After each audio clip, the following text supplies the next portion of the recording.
Hello, my name is Marcia Johnson, and I'm one of your FLA coaches. And this morning, I'll be sharing with you and giving you a challenge around planning for success.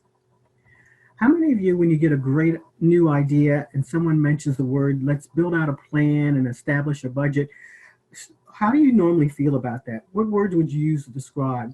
Are they words of something like pain, it's complicated, complex, or too hard?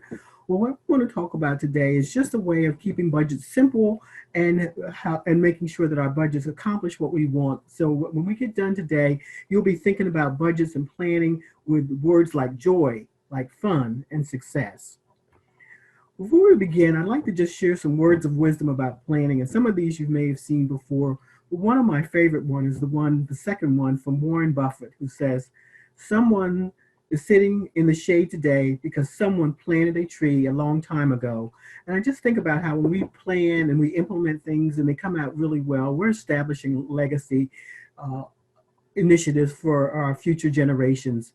And I also thought it was cute, the Eleanor Roosevelt's saying that says it takes as much energy to wish as it does for planning. So sometimes, we know just wishing it won't make it happen, but a solid plan will.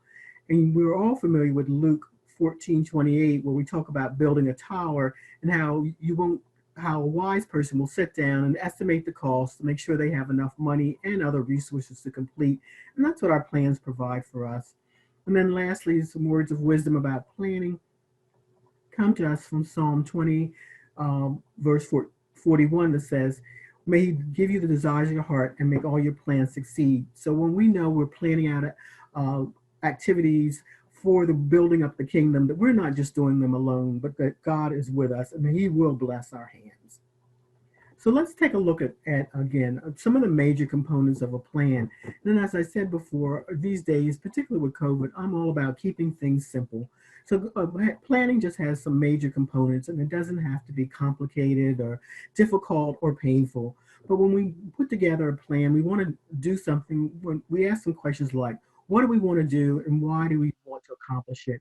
And the why is really important about why we're trying to do what we're doing, because that'll help us think about, what are some of the many different ways we can accomplish our tasks. And then once we get clear in our mind, what we want to do, we need to think about what resources will it take to do it. And resources come in the form of people or dollars or materials or other things that we need. And always we want to keep things in terms of time. When do we want to accomplish it? What are some of the major milestones we want to keep checking in as we move forward in our plans?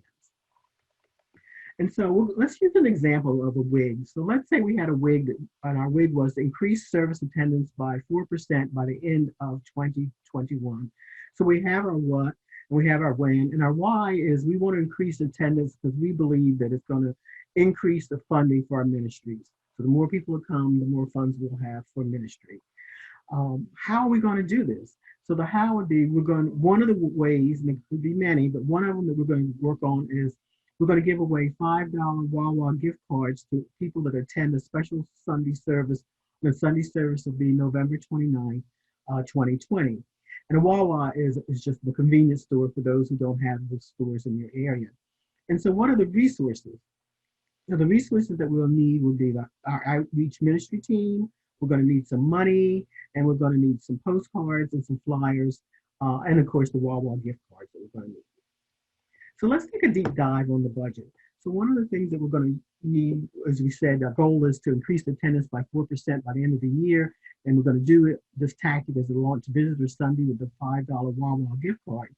So if we look at the right side, the expenses, we can see we're going to get postcards printed up that have church information on it and mail them out. So we're going to have some postage. We're also going to print up flyers and have our outreach team distribute those flyers throughout the neighborhood, or maybe put them in the windshield of cars in our local mall, and some miscellaneous expenses. So we see what our total expenses come up to, and we see our total income. And one of the things we note here is that under the income, our outreach budget had $700 in it, but it did not have enough money to cover all the expenses that we thought we would incur in this particular initiative. So we ended up asking for donations that brought our income and expenses aligning. And whenever we have a plan, that's important that our income and expenses should match, and ideally, our income would actually exceed our expenses. particularly if this is a fundraiser we're taking. So your challenge would be to create a plan, which would also include a budget of what and why and how resources for one of the items that you have in your WIG.